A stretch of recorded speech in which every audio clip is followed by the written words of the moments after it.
Bonsoir ba papa, ba mama, ba yaya, ba leki, bandeko nanga, bana nanga. Na elelo liboso na bino koyeba kobakisa kaka un de plus na obino boyebi. Ni na nga kina loba mukwa lelo bandeko nanga na olobelaka likambo mingi tolobaka. Nga Joseph, nga Joseph, nga Joseph, nga Joseph alibota na biso.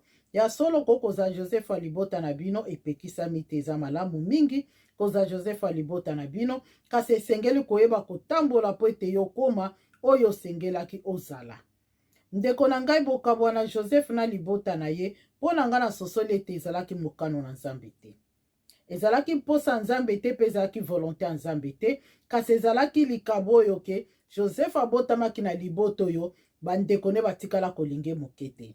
Alo bandeko ya Joseph bayina ye mpo na nini? Bandeko ya Joseph bayina ye suite ya likambo ke azalaki na makabo ya Nzambe kati na ndeko na ngai lolenge nalobaki bokabwa na Joseph na bokabwa na Abraham na neve ne Lot ezalaki mpe ka volonté ya Nzambe te. Tomonaki lolenge Lot asukaka mpe toyebi lolenge Abraham asukaka. Lelo tozali kotala lolenge ya Joseph ndenge asukaki, lolenge Joseph atambwisaki bomoi na ye. Ai oko kozala mwana oyo oza na bilembo na Nzambe, kasi esengeli kososola lolenge nini akotambwisa bilembo wana. Joseph azalaki ya solo kobanga Nzambe. Joseph azalaki mwana ayebaki Nzambe. Joseph azali mwana ya botami kati na libota ya Jacob na Rachel. Azali mwana abotamaki ya so balobi Jacob abotaki na kati na kimobange, mazalaki pe mwana oyo Jacob alingaki mingi po ete alingaka pe mama na ye mingi. Bisi Joseph akoki 17 na bolingo papa nazalaka nango mpo na mama ne pe mpo na ye moko. Jacob abaki kopambola tongele tiniki wana kitoko o bandeko ne nyonso balulaki ezalaki benediction munene oyo akitisaki kati na Joseph. Ndeko nanga kokutanaka na basonge oyo Nzambe azotalisa grandeur na yo pe ozozwa fasita korakontaka yango epa bato ndeko na ngai baka ozali kodeklare guerre kati na bandeko na yo. Joseph aza kopartage bandoto ne na kati na bandeko na ye pe libota na ye azalaki na bapense ya mabe te. Po ete na kati na ye abandi kokanisa mpe eloko ya mabe te mpo na bandeko na ye. Na kati na ye azalaki deja na bilembo na Nzambe. Na kati na ye azalaki kotambola deja na kati na kobanga Nzambe. Ndeko na ngai soki toke na makomi na Nzambe toyeba na ntina nini sikoyo bandeko na ye bayinaka ye.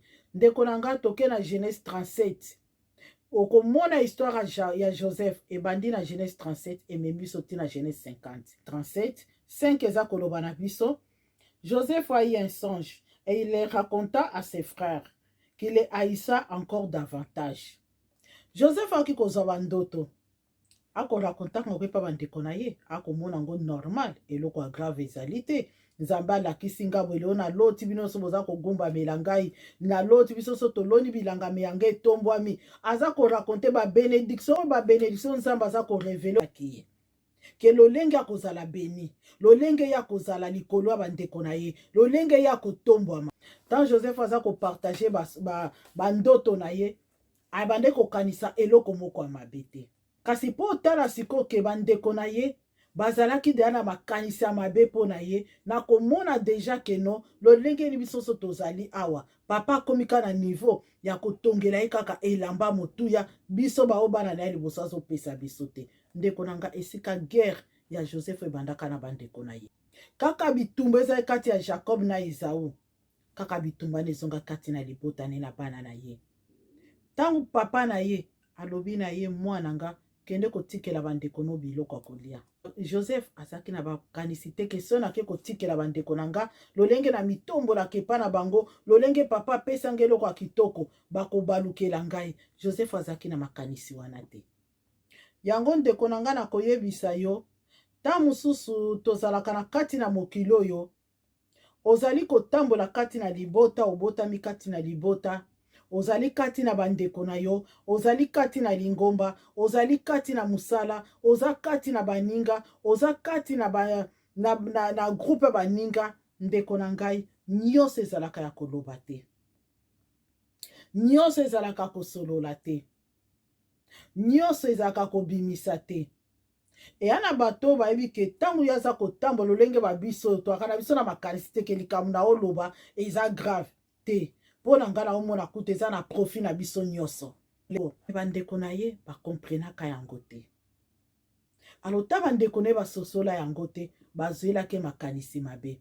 Ndeko na ngai oko kotambola, oza da na makabo moko nzambe, obotami deja na bilembo na nzambe kati na yo.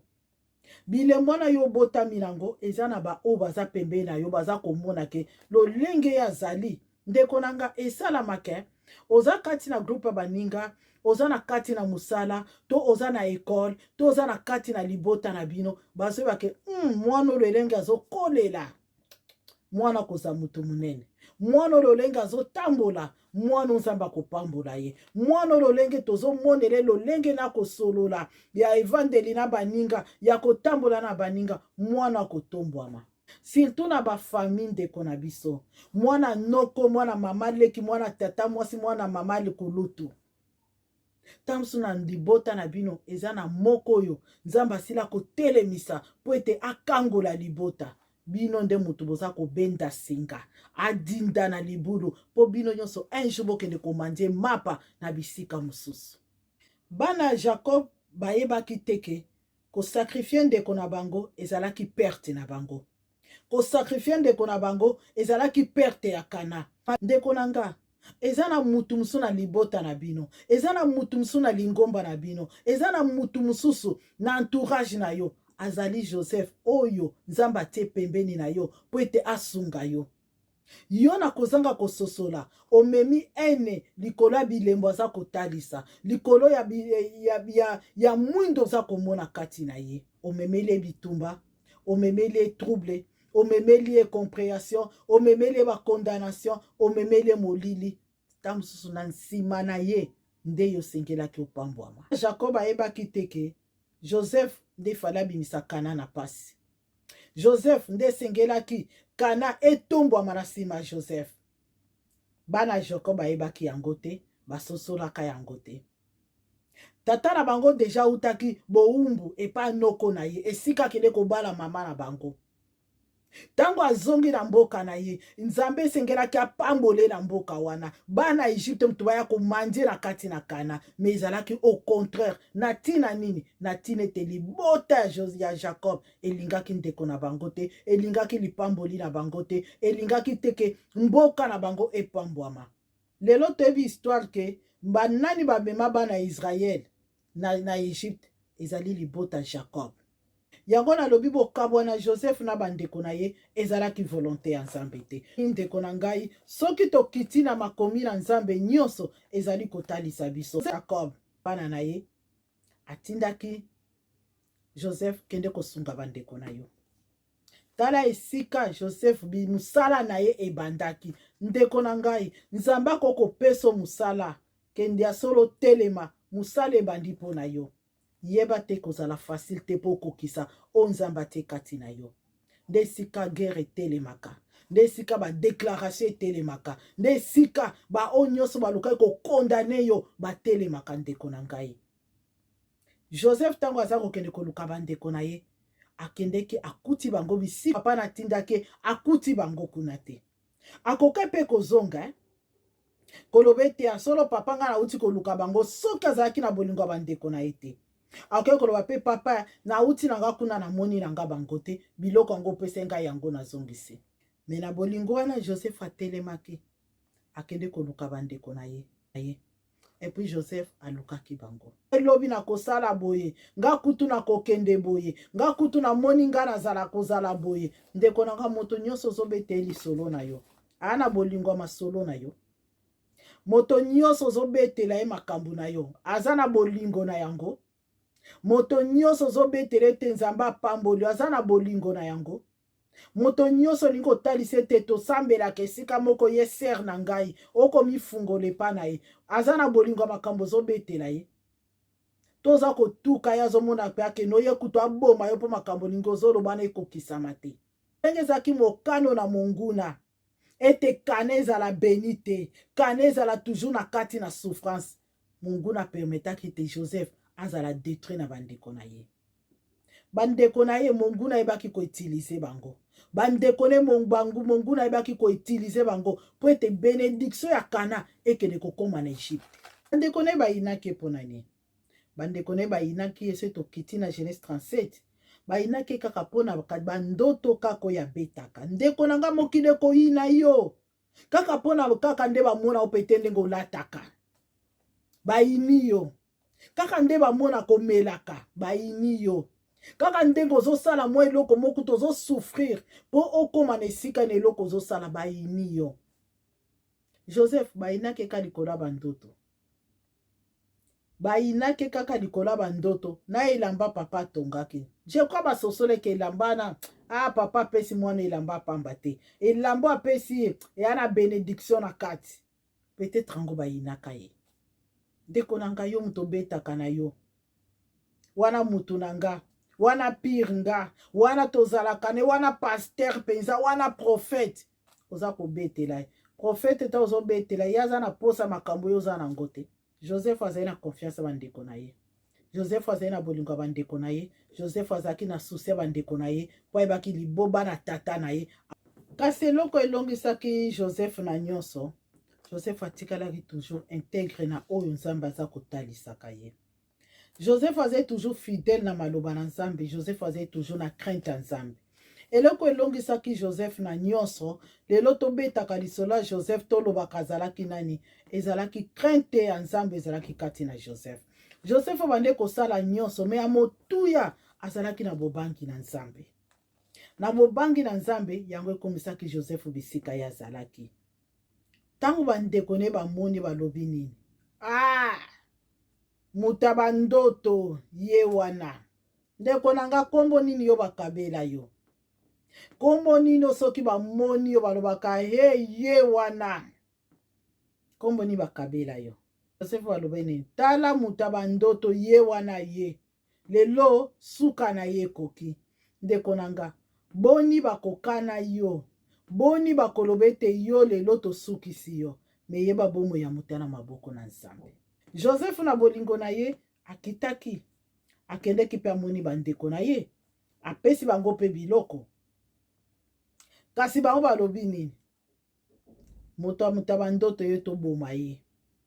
Kasi na kati na bango, ndeko na nga yeba na banguna na yo, na bayini na yo, na bato basalela yo projet bando botama, na bato bakano balobi aza na etwala bonzambe to etufe yango, na bo bamono toza na bilembo ya Nzambe balobi ye to bloke ye. Ndeko na ngai yeba na kati na bango kozala moko kozala pour yo. Ndeko na ngai yeba na bato nyonso basalela ko makita, na bato nyonso babongama baloba ye yo siko tosilisa ye, na bato nyonso balobaka siko tozwi ye tokange siko na prison ya molili, tokange na prison ya maloba, tokanga ye na bablokage na makambo ne nyonso ebeba. Kasi na kati na bango ya na moko Nzambe akosimba. Mokolo alobi nini, alobi te bobeta ye te tina kufa, otika ye mamu tobwaki ata na libulu azala kuna tokende kokosa papa ke akufi. Kaka na kati na bango mosusu abimi abi te tosala ye mabe te, malamu kutu toteka ye akende na ye place akokende kuna alongwa pembeni na biso, po taki akozala pembeni na biso aza koetufe biso. Ndeko na ngai okozala ozalaka na kati na lisanga, okokozala ozalaka na lisanga na kati na bandeko oetufaka bango sanko yeba. Etwalo Nzambe atia kati na yo ederangeaka bango sanko yeba. Bilako Nzambe atia kati na yo ederangeaka bango sanko yeba. Otambola kolia komelaka na bango, me bango basila kotelemela osanko ososola. Akoka nepe kozonga. Me na bolingo na Joseph akontinaki. Kasi debisika nyonso Joseph esengelaka tia makolo ekoma ekozala na bénédiction. Na esika sikoyo bénédiction esengelaka evanda na kati na Kana, ekende kovanda siko na kati na Egypte. Ndeko na ngai totika koyinana, totika kotia ba jalousie po ndeko nazo biso ndeko Nzambe alakisingaki na kozala boye, yo lobi po na nini ye kaka ngai te. Ta mosusu bénédiction na eza na intérêt na biso nyonso. Joseph akende na Egypte po Nzambe siko akomisa ye na bisika esengelaki akoma. Tiliza kaka baini na biso po akomisa biso na volonté na ye. Tambo anabilaka na Nzambe akende na ndako ya Potifar. Potifar akomaki prospère. oyo bandeko imagine te mpona nini azalaki na étoile ya nzambe na ndako na ye, azalaki na puissance ya nzambe kati na ye, azalaki na bénédiction ya bana ya Israël na kati na ndako na ye. Ndeko na ngai, combien baoyo baza kotambola na babénédiction nzambe atindi na kati na bino mpo alongola bino na molili, mpo alongola bino na kufa, bino botie suka bitambe liboso ne mpo bokondane yango. Oyo nyonso apusanaki pembeni na Joseph abande kozwa bénédiction. Kaka na ndako ya Potifar azalaki beni. Bamemie na kati na boloko, na kokati na boloko kuna moto azalaki pembeni na ye akomaki beni. Ndeko na nga, bénédiction nani ya Jacob eza koakompagne Joseph partout azali kokende. Me bandeko ne basosolaka yango teke bénédiction oyo esengelaki evanda na kati na Kana. Bénédiction oyo esengelaki ebima pembeni na biso te. Bénédiction oyo esengelaki tovanda nango esika moko. Po Nzambe ayebaka ndeko na ngai. Yo na nga tozomona lelo 2021, tozozela 2022 kala te. Me Nzambe azomona ya 2030, aomona 2050, azomona deja. Dozoyeba deja ke na tambo eloko boye kosalama, na ngonga boye eloko boye kokokisama. Me biso tomona kaka ya lelo. Bandeko ya Joseph bamona kaka bandoto, me bayebaki bandoto wana ezali nini te. Elandi omoni ndeko na nga na baka tango oza na bilembo na Nzambe, oza na bolamu na Nzambe kati na yo, kokanga yango te.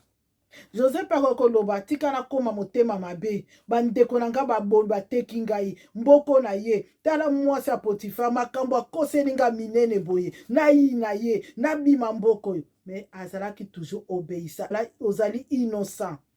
Na problème nyonso bakoko imaginer pona yo. Mais yo za ko reconnaître que problème wana oyebi yango te. Yeba muta justifiaka muta eza Nzambe na lola. Nzambe muta justifiaka muta. Joseph temazaki intègre na konzela na ye pe na kondima na ye. Pe na fidélité ne pa Nzambe. Joseph ayebaki koyokisa Nzambe soni te. Na nyonso bando komela Joseph abande kotia toujours Nzambe liboso. Abosana kata mokolo mote volonté ya Nzambe. Abosana kata mokolo mote mokano na Nzambe. Toujours Nzambe azalaka liboso na ye. Ba conséquence ba séparation mingi ekomelaka biso toyebaka te bisika nini ememaka biso. Eloko nini ekomaki bana Kana ba se retrouver na kati na souffrance.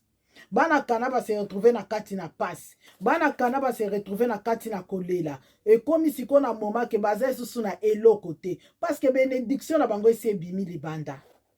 Ndeko na ngai bokozala bozana mutu musu kati na bino. Yenda azalaka mwinda kati na bino. Yenda azali force na bino. Yenda azali wana pona kolendisa bino, pona kotalisa bino. Bandeko na nga totambola boye, tokende boye, tozonga boye. Bozi mutu wana bobomi ye. Mutu wana bobwaki ye. Mutu wana botiele poison. Mutu wana botiele malade. Mutu wana bobwaki ba malade moko incurable. Boyebi te na nyonso wana bosali. Bino moko bomi condamné.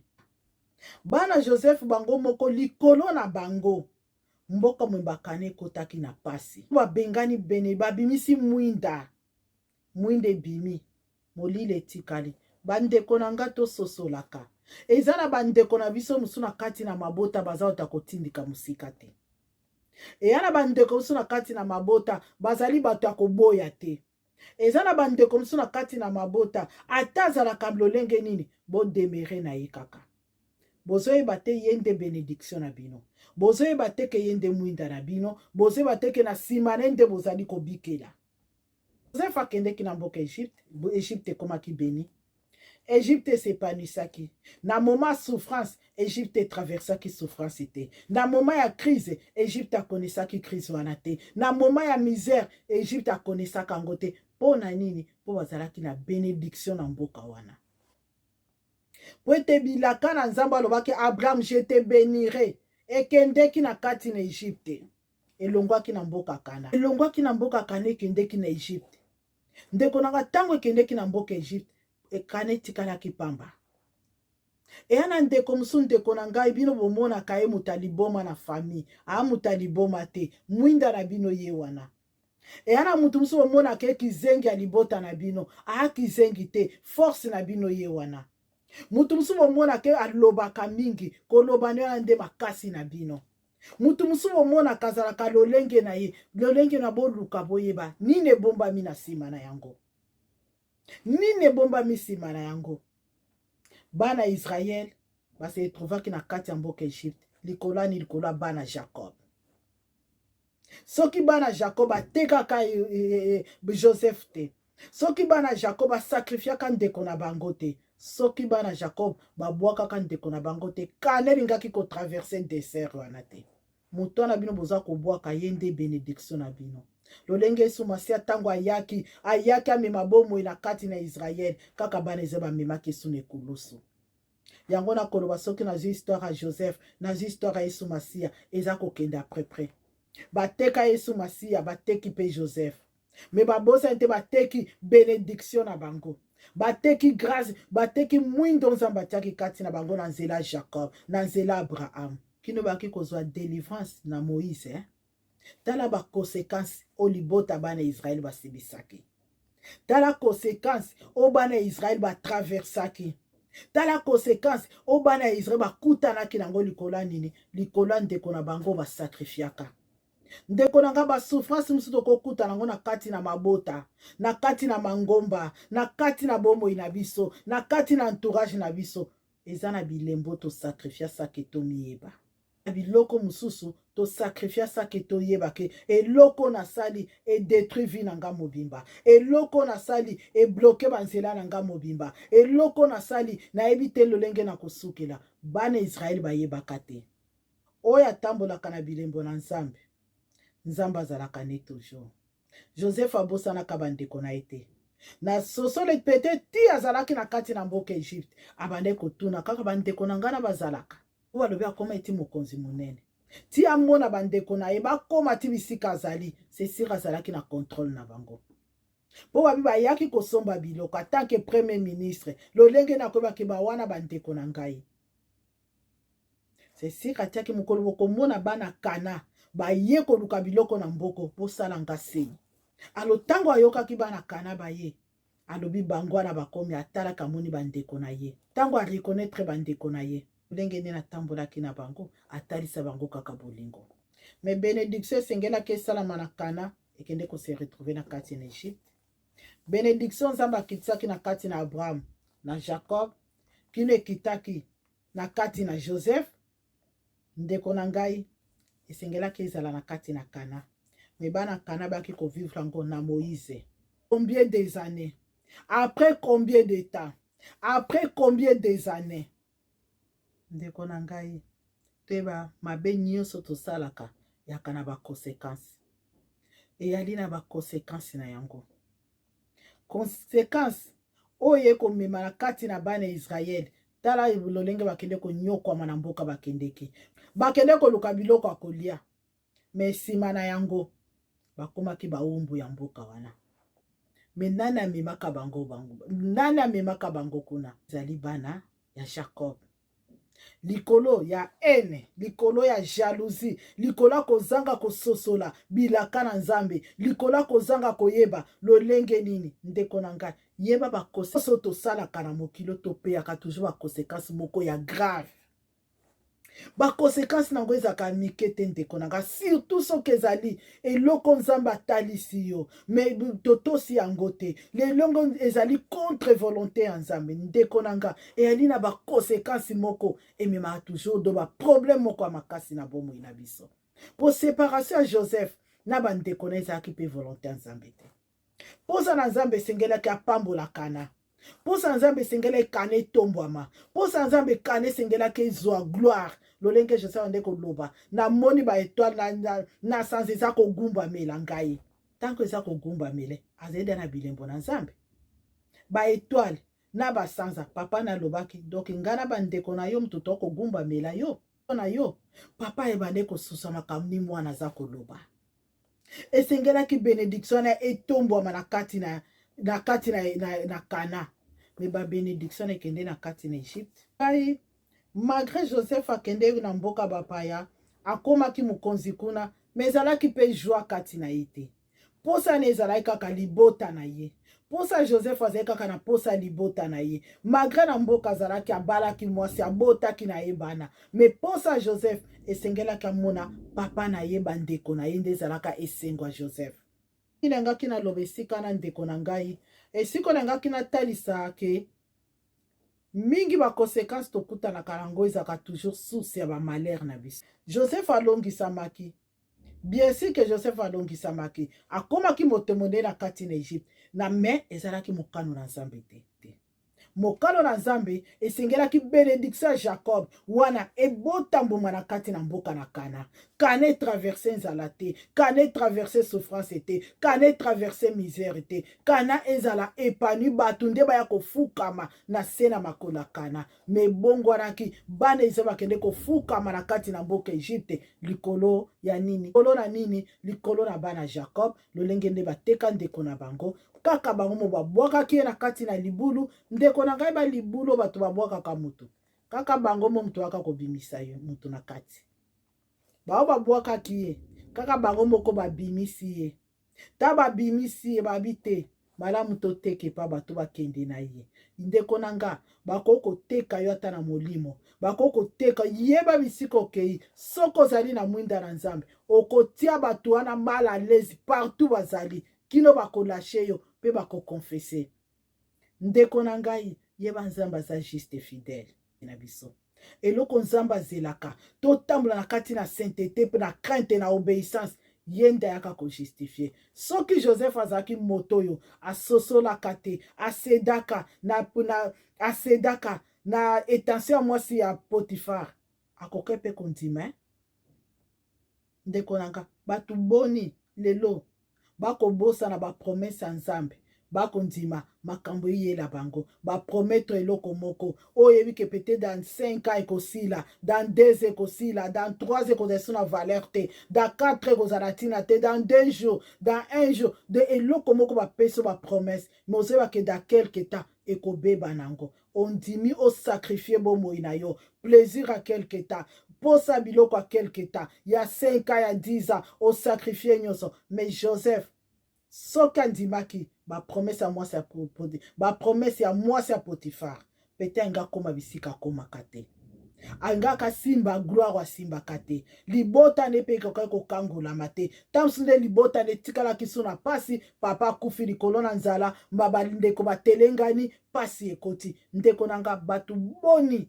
lelo na kati tozali na bango basi bakosakrifia mabota na bango okomona mama likolo ya promese bapromete ntanso likolo ya $500 $1000 asakrifie andimi asakrifie bana na ye bana batelengani bakomi bashege bakomi bana bazotelenga balabala mpo nini mama aweli posa na ye bapapa boni basakrifie bana likolo ya plaisir mwasi moko apromettre eloko abwaki bana na ye akei atiki bana na kati ya mitelengano lelo tokomobenga bana na bashege bandoki mais soki yo papa oyebaki kobomba bana yo mama oyebaki kobomba bana na yo mipepane kozanga bisika bana bakozala protege Joseph soki alobaki mpe na cede ntanso libota na yengai kobika te malgré ke ye nde amemaka bango so na kati na bowumbu foti na ye te faute ya bandeko na ye ndeko na ngai toyebaka nyonso tosalaka conséquence ya baséparation conséquence na yango nalobaki baséparation ya malamu ezali na mabe ezali tant séparation ya mabe ekomema biso na kati na libulu na kufa ndeko na ngai séparation ya Joseph na bandeko na ezalaki bénédiction te me ezalaki malédiction mpo na mboka Kana ezalaki malédiction mpo na mboka na Kana po ete bénédiction Joseph apesaki mwana ye bato bandeko na ye babwakaki yango libanda destin na yo soki Nzambe alobaki kozala moto monene ndeko na nga ta bandeko no bateki yo bisika nyonso kokende ozotambola na gloire na yo ata bandeko no basakrifie yo bisika nyonso kotia makolo bato bakolula bakosepela na yo ata bandeko no baignore yo tellement ke gloire na eza kati na yo okobisika nyonso kokoma bato bakogumbamela yo Joseph bisika to bande kokende abande kopelisa mwinda yango ndeko na ngai eloko na koyebisa yo conséquence ya séparation tomonaki yango na kati na Lot esika sukaki sous la malédiction kino na moko lelo oyo amemaka bana ya Israel na mboka Egypte ezali nani? Joseph na nsima bandeko na ye. Soki bandeko ne batekaka ye te, soki bandeko ne balukelaki malheur te, soki bandeko ne balukelaki ekufa te, Joseph anga se retrouve na Egypte te. Bénédiction oyo ntango nzalingaki eya na mboka Kana, kaka barevelation nzambe alakisaki na mboka Egypte, alingaki alakisa yango na mboka Kana, mpe mboka Kana esengelaki etombwama parce que grâce ya nzambe ekende ko se retrouve na mboka Egypte. Na esika ese retrouve na mboka Kana ekendeki na Egypte. Ndeko na ngai tokebaka koyeba kosacrifiaka bandeko na biso, koboyaka bandeko na biso, koboyaka bilaka bandeko na biso.